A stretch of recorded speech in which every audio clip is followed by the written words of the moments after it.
everyone, my name is Sandra. Welcome back to my channel. So today I realized something. I was actually in the middle of editing my stationary desk tour video and I found these brush pens. So these brush pens are the Kuretake Fudegokochi, and I don't know if I said that right. I hope I did, but they actually have a liquid ink in the barrel. You can see it moving underneath this yellow part here. There's like a little clear spot so you can actually see the bubble back and forth. And I found them on Amazon about a year and a half ago. The only colors that I got, I did get them in a complete pack, are the black, brown, dark blue, pink, green, and then this dark navy blue color. So there are the 6 colors and that is it. And so I really wanted to talk about them because even though I haven't used them much, these are probably one of the smallest brush pens I own. These are a type of brush pen that you probably would want to use for headers only, or, maybe in card writing even. And I'm assuming that what I want to do today, so after we write down, I'll show you the colors, like what they look like and the size and shape of the brush pen. We'll talk about the pen a little bit. So I do want to compare them with a few other brush pens that might be similar or that you might have seen around before. So the comparisons will be the Tombow Fudegokochi hard tip brush pen, the Kokokiro lettering pen, and that's by Zig, the Pentel Fude Touch brush pen, the Marvy Le Pen Flex brush pen, and then last but not least, the Zebra brush pen. So this is one of the brush pens I got. I think it was the same time I bought the Funwori brush pens. So I think that might be what they're called. The Funwori set is like the colorful one with the white barrel, but this one is the black and it's a hard tip as well, very similar to the Tombow Fudegokochi. So I just want to show you the size of all of these and we'll compare with the Fudegokochi. So let's get into this and I'll show you what they look like.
So here you can see the colors. So they're very muted, they're very dark, they're not like really excessively bright. Even the pink one isn't that bright, but I mean the pink does kind of stand out amidst the other darker colors. So one other brush pen I wanted to include in this comparison with these ones I had mentioned earlier was the Minami Plus Pen 3000. So I had done a review on this a long time ago. I will leave that linked for you. These are actually a fine liner, but you can get away with if you increase the pressure of the pen, you can get a thicker downstroke. So I also wanted to include that just to show you the difference. So I'm going to put the comparisons along the side, and I'll do this in real time so you guys can get a feel for and you can see the shape and the size and you can hear the sounds. And then we'll talk about the brush pens themselves after we have done a comparison.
So when you look at these, I would have to say that the Pentel, Marvy, Zebra, and Tombow are very, very similar.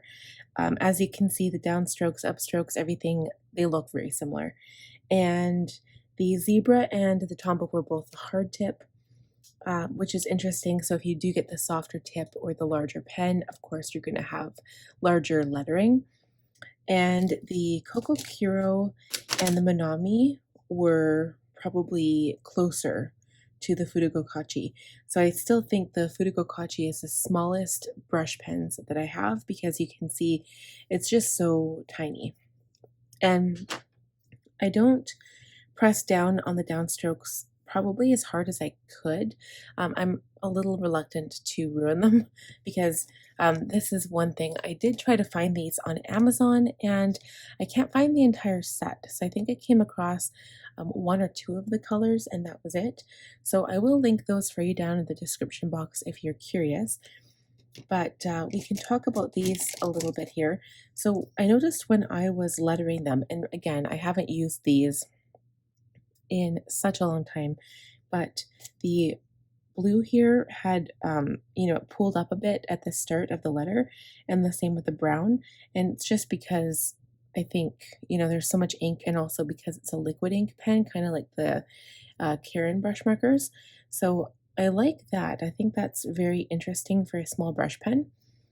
And other than that, so like the barrel, like the part where you hold on to, it's like really cool looking actually.